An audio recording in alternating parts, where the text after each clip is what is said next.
راځي چې نن په فیراډیز لا باندې مایلو شو. د فیراډی په قانون باندې دا د میګنیټیک فیلډ د پاره یو قانون دی. د دې قانون به زه تاسو ته وایم چې په دې وجه باندې د دې قانون په معلومېدو سره د ټیکنالوژي په دنیا کې یو انقلاب راغی. نو دا غي مثالونه دا دي د کومه بجلی چې زموږ په کور کې بلیږي، کوم چې د ډیم نه یا د پاور سټیشن نه موږ ته راځي، دا د دې په شا باندې چې کوم قانون دی نو هغه د فیراډی قانون دی. دغه سي کله چې تاسو په ایرپورټ باندې یا د سکیورټي چیک نه تیرېږئ او تاسو د یو دروازې نه تیر شئ ولته کو په جیب کې سوس پنه یا چاړه چاکوي نو هغه आवाज وکي، نو دا هغې په شا باندې هم فیراډی قانون دی. دغسې هغه خلک چې هغې کریډټ کارډ استعمالوي، نو که ستاسو خیال په کریډټ کارډ باندې یو توره غونته پټه جوړئ او ته چې سودا اخلي نو کریډټ کارډ به بیا په یو چاودي کې په یو ماشین کې داسې چاودي پای کې بیا راکاږي، نو د هغې په شا باندې هم فیراډی قانون دی. باندې قانون آسان دی. قانون دا وایي چې کله هم موږ سره میګنیټیک فیلډ دی په یو ریجن کې په سپیس کې څه شي پیدا کړی، هر څه شي پیدا کړی، کرنټ پیدا کړی دی یا میګنیټ دی د هغې نه پیدا شوی، خو که دغه میګنیټیک فیلډ یو سرفیس نه تیریږي څنګه چې په دې انځور کې تاسو ته ما ښودلي دلته دا گرین سرفیس ده، نو که د دې سرفیس نه میګنیټیک فیلډ پیدا کیږي تیریږي نو دا چونکې میګنیټیک فیلډ دی او د سرفیس نه تیریږي نو موږ یو شی ډیفاین کولی شو چې هغې ته وایي میګنیټیک فلکس. ناسي موږ وایي دغه سرفیس ایریا او د میګنیټیک فیلډ چې موږ یو بل سره ضرب کو په یو خاص طریقه باندې کوم ته چې ډاټ پروډکټ وایي او بیا دغه ټول کنټریبیوشن دغه سرفیس راغونډ کو نو دغه ته موږ وایو میګنیټیک فلکس. یعنی په هر پوینټ باندې میګنیټیک فیلډ او په هغه ځای باندې ایریا یو بل سره ملټیپلای کو او انټیګریشن مطلب دا دی چې په ټول سرفیس باندې دغه کنټریبیوشن راغونډ کو نو دا میګنیټیک فلکس شو. نو فیراډی وایي چې کله میګنیټیک فیلډ د یو سرفیس نه تیریږي نو موږ میګنیټیک فلکس ډیفاین کولی شو او د فیراډی قانون بیا دا دی. فیراډی وایي که دغه میګنیټیک فلکس چې تا کوم ډیفاین که دغه د وخت په تیریدو سره بدلیږي یعنی د دغه ډیریویټیو زیرو نه وي نو د هغې ډیریویټیو بیا د څه برابر وي، نو فیراډی وایي چې د هغې ډیریویټیو برابر د یو ولټیج یا ای ایم اف، دا ای ایم اف دی یا ولټیج ورته ووایه، یعنی د دغه فلکس د بدلون سره یو ولټیج پیدا کیږي، خو چرته پیدا کیږي دا ولټیج، نو دا پکې اهم خبره ده. دا ولټیج پیدا کیږي د دغه سرفیس په باونډري کې په یو لوپ کې چې هغه د دغه سرفیس باونډري ده. دې خبرې ته خیال کوئ. بس دغه عمره قانون دی. دا هغه وایي چې که د یو سرفیس نه میګنیټیک فلکس تیریږي، یو سرفیس نه میګنیټیک فیلډ تیریږي نو میګنیټیک فلکس جوړیږي موږ ډیفاین کولی شو، او که په دغه فلکس کې بدلون راځي د وخت تیریدو سره نو د دغه بدلون ریټ چې کوم دی دا برابري د ولټیج د یو خیالي بیټري ورته ووایه ولټیج پیدا کیږي او دا ولټیج چرته پیدا کیږي، دا دغه سرفیس په باونډري کې پیدا کیږي، دغه لوپ کې یو داسې لوپ کې پیدا کیږي چې هغه د دغه سرفیس باونډري ده. دا کوم ځای کې دلته چې ما سره ښودلی دی باونډري ته یا لوپ ورته ووایه. نو اوس نه دا خبره پاکوو چې فلکس د سرفیس د فلکس چې موږ کله خبره کوو نو موږ وایو چې میګنیټیک فیلډ د یو سرفیس نه تیریږي، د فلکس بدلون راځي د سرفیس نه او د هغې په نتیجه کې چې کوم ولټیج جوړیږي، کوم ولټیج یا ای ایم اف دې ته ای ایم اف هم وایي، ای ایم اف الکتروموټیو فورس هم ورته وایي، د هغې په نتیجه کې کوم ای ایم اف پیدا کیږي، کوم ولټیج پیدا کیږي، هغه د دغه سرفیس په باونډري کې پیدا کیږي. دا دغه قانون دی. نو زه به تاسو ته مثالونه اوس درکوم. نو راځئ چې یو مثال واخلو اسان غونته. د مثال په توګه موږ سره یو سرفیس دی او هغه داسې دی چې د هغې باونډري د یو ریکټینګل په شکل کې ده. داسې سرفیس هم واخیستو چې د هغې باونډري ریکټینګولر ده سمه ده او دا باونډري چې کوم ده دته چې کوم د لوپ وي دا څه میټیریل نه دی بس دغه عمره باونډري ما واخیسته نو بس هغې کې یو سرفیس راګیر دی مثال په څومره سره دا سرفیس پکې راګیر دی سمه ده او د دې راځي چې دا وګڼو چې دا باونډري داسې ده چې دا غاړې 3 میټره ده او دغه غاړې 4 میټره ده سمه شوه نو د دې نه موږ ته پته لګي دې څومره سرفیس ایریا راګیره کړې ده 12 میټر سکویر صحیح شوه ښه اوس راځي چې میګنیټیک فیلډ واخلو د دې مثال په توګه په دې ریجن کې میګنیټیک فیلډ دی هر چا چې پیدا کړی دی او هغه میګنیټیک فیلډ چې کوم دی نه داسې دی چې هغه په دې سرفیس کې د سکرین کې ننوځي یعنې زموږ د طرفه راغلی دی دا به بل رنګ کې جوړ کړو د سرفیس په هر پوینټ باندې میګنیټیک فیلډ دی او یونیفارم دی یعنی هر ځای کې د ویلیو نو زه به دا کراسونه جوړ کړم د دې مطلب دا شو چې دا میګنیټیک فیلډ دی او دا د سرفیس نه تیریږي نو دا میګنیټیک فیلډ موږ ته پته نه دی څومره دی خو د مثال په توګه موږ ته چا دا وویلې چې دا میګنیټیک فیلډ د وخت سره زیاتیږي یعنی دی په شروع کې 1 ټیسلا دی او 1 سیکنډ بعد دی بیا 15 ټیسلا دی او 1 سیکنډ بعد 15 ټیسلا دی 2 سیکنډ بعد بیا دا چې کوم دی نو 10 ټیسلا شوی دی او 3 سیکنډ بعد چې کوم دی نو دا بیا شوی دی 15 ټیسلا او مطلب وخت تېرېدو سره زیاتېږي څومره چې موږ ورته انتظار کوو دا میګنیټیک فیلډ دغه کېږي زورور کېږي زیاتېږي نو د دې نه موږ ته پته لګي دا میګنیټیک فیلډ چې کوم دی د ریټ اف چینج یعنی د وخت د تېرېدو سره بدلیږي یعنی د ریټ اف چینج د 15 ټیسلا په 1 سیکنډ کې د هر سیکنډ د تېرېدو سره د کې 15 ټیسلا سیواوالی راځي ښه نو د وخت په یو لمحه باندې موږ وایو راځئ چې وګورو چې فلکس څه دی نو میګنیټیک فلکس چې کوم دی دې ته به زه فای ووایم او دا وړه غونته بي به ورته ځوړنده کړم چې دا میګنیټیک فلکس خبره کوو نو میګنیټیک فلکس موږ وایو چې د دې سرفیس نه کوم تیریږي نو هغه دی بي ځله د دې سرفیس ایریا میګنیټیک فیلډ یونیفارم دی او د سرفیس ته پرپینډیکولر دی نو د دې مطلب دا شو چې موږ به دا واخلو بي ځله ډي ای او کوساین 0 دا خو تاسو ته پته ده چې ډاټ پراډکټ موږ دغسې کوو بیا ما وویل دا میګنیټیک فیلډ په سپیس کې یونیفارم دی وخت تېرېدو سره بدلیږي خو د دې سرفیس په هر پوینټ باندې یو عمره دی د انټیګریشن په دوران کې په یو د وخت په یو لحظه باندې نه بدلیږي نو ما سره صرف ډي ای پاتې شو کوساین 0 د 1 برابر دی نو د دې مطلب دا شو چې ما سره میګنیټیک فلکس د دې سرفیس نه د وخت په هره لحظه باندې کم تیریږي نو هغه دی بي ځله د دې سرفیس ایریا په هغه لحظه باندې نو د دې مطلب دا شو چې میګنیټیک فیلډ چې هر څومره دی بي خو د دې سرفیس ایریا فکس ده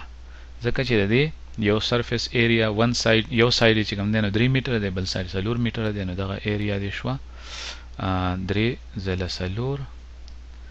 نو دا دی شو 12 او ځله بي دا فلکس شو اوس راځي چې وګورو چې د دې فلکس ریټ اف چینج څه دی نو موږ به وګورو نو فیراډے لا د لا فیراډے لا په مثال کې په ځان په اسانه پویو فیراډیز لا دا وایي هغه وایي چې د دې سرفیس نه چې کوم فلکس تیریږي او د هغې ریټ اف چینج برابر دی په دې باونډري کې چې څومره ای ایم اف یا ولټیج پیدا کیږي نو ای ایم اف انډیوسډ ورته وایي یعنې په دې باونډري کې چې کوم جنریټ شوی دی پیدا شوی هغه برابر دی د منفي ځله د دې منفي به هم د سره خبره کوم چې د دې څه وجه ده چې دا ده منفي پکې راغلی ده ډي فای بای ډي ټي سمه ده نو راځئ چې دا اوس وګورو ښه اوس ماینس او ډي بای ډي ټي او فلکس موږ معلوم کو دا دی نو راځئ چې دغه پکې ور واچو 12 ځله بي دا 12 د دغه سرفیس ایریا ده او میګنیټیک فیلډ ښه د دې مطلب دا شو چې دا برابر شو ماینس 12 خو کانسټنټ دی 12 به بار راوځي او ډي بي بای ډي ټي دا ډیریویټیو په بی باندې موږ چې بی د وخت د تیریدو سره بدلیږي نو موږ ته په وخت په اړه لازم باندې د بی پته نشته خو موږ ته دونه پته ده چې د وخت په تیریدو سره په دې کې څونه بدلون راځي یعنی ریټ اف چینج راته پته ده نو دغه د شو منفي 12 ځله 15 ډي بي بای ډي ټي نو دا د شو منفي 80 او دا د voltage نو د دې یونټ شو volts دونه وولټا voltage پیدا کیږي تاسو وایي دا بیټری چې کوم دی نو 80 وولټه ده 100 وولټه بیټری ده او دغه سه تاسو په عام ژوند کې سره بلد یې د voltage سره نو دونه voltage پیدا شي دا voltage چرته پیدا کیږي د ته په ټیکنیکل ژبه کې induced EMF وایي یعنی یو داسې بیټری ده چې مونږ نشو لوکیټ کولای په دې باونډري کې پیدا کیږي په دې باونډري کې په دې لوپ کې دونه voltage پیدا کیږي دومره 80 وولټه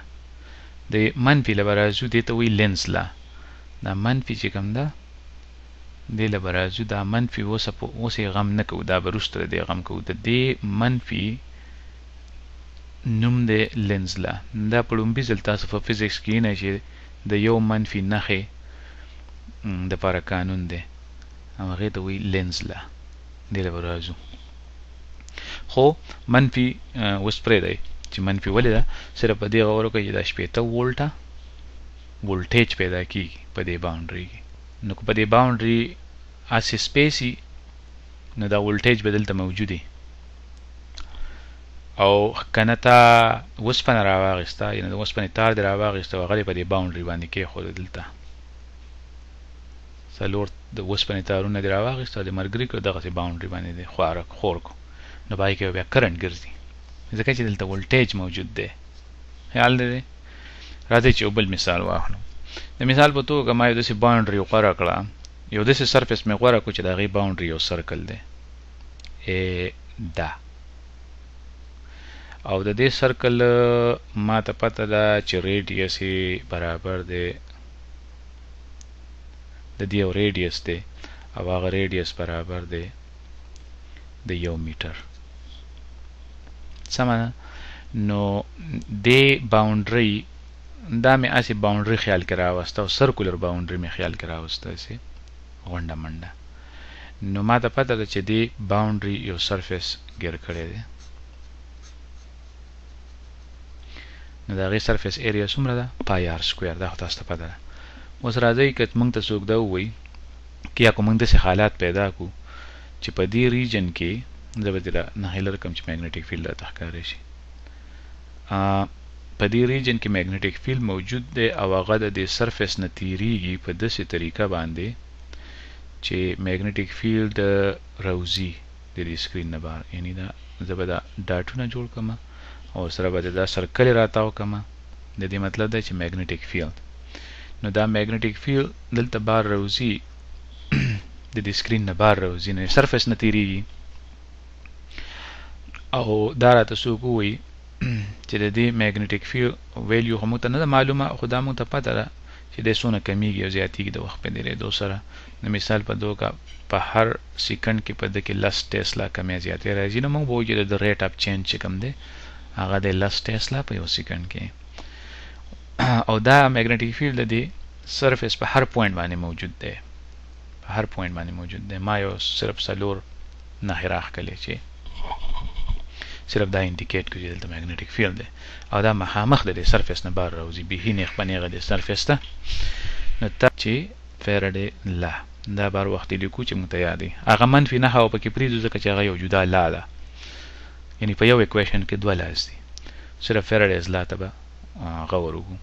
هغه دا وایي چې په دې سرکولر باونډري کې به یو voltage پیدا کیږي کوم ته چې په ټیکنیکل ژبه کې induced EMF وایي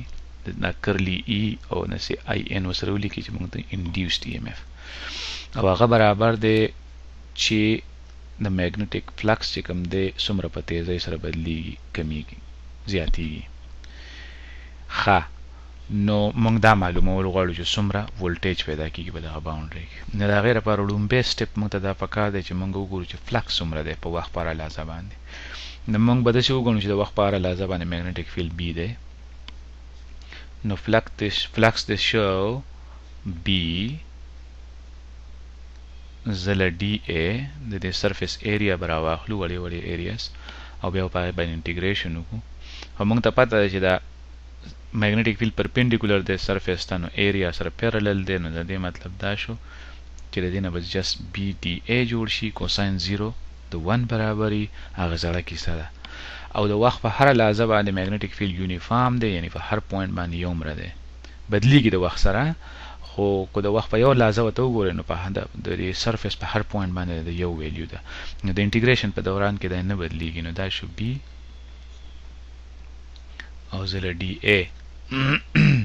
نو دا خو صرف د ایریا پاتې شو د سرفیس او د دې سرفیس ایریا برابر ده د پای R سکویر R د 1 برابر دی موږ وایو د دې ریډیوس 1 دی او پای چې کوم دی نو هغه 3.14 دی نو دا شو 3.14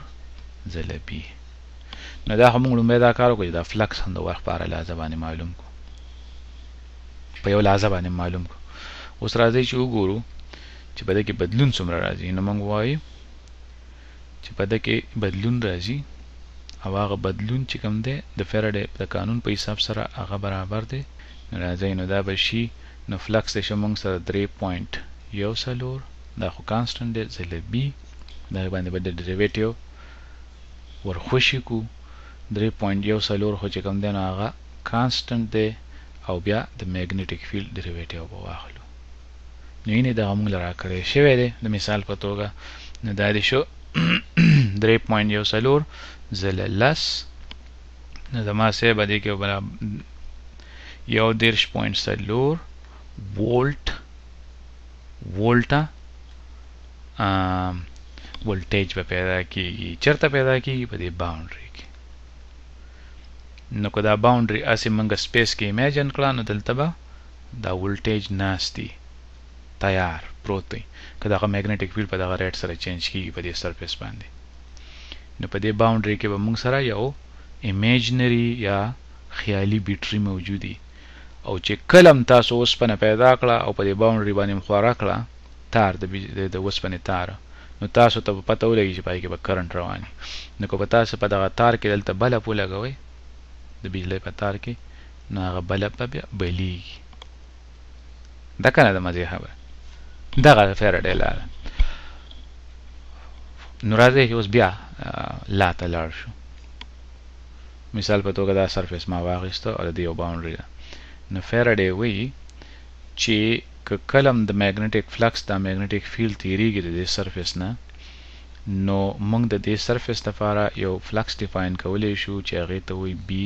زله DA دې ته وایي میګنیټیک فلکس او بیا فیراډې دا وایي چې د دې فلکس چې څومره کمښت او زیاتې دی د وخت په تیرېدو سره څومره په تیزۍ سره دی کمیږي او زیاتیږي دغه فلکس برابر دی د یو ولټیج د یو بیټرۍ او دا بیټرۍ چېرته پیدا کیږي دا ولټیج دا دغه سرفیس په باونډري کې پیدا کیږي په دغه لوپ کې یو داسې باونډري چې هغې دغه سرفیس راګیر کړی دی دا باونډري نو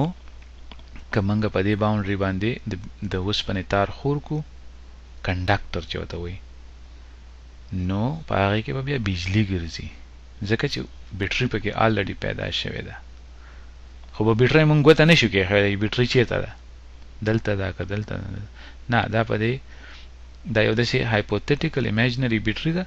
چې دا کرنټ ګرځوي په دې تار کې وروسته بیا موږ په دې باندې بحث وکړو چې دا نور به ورپسې جوور لاړ شو چې دا بیټرۍ څنګه پیدا کېږي او دا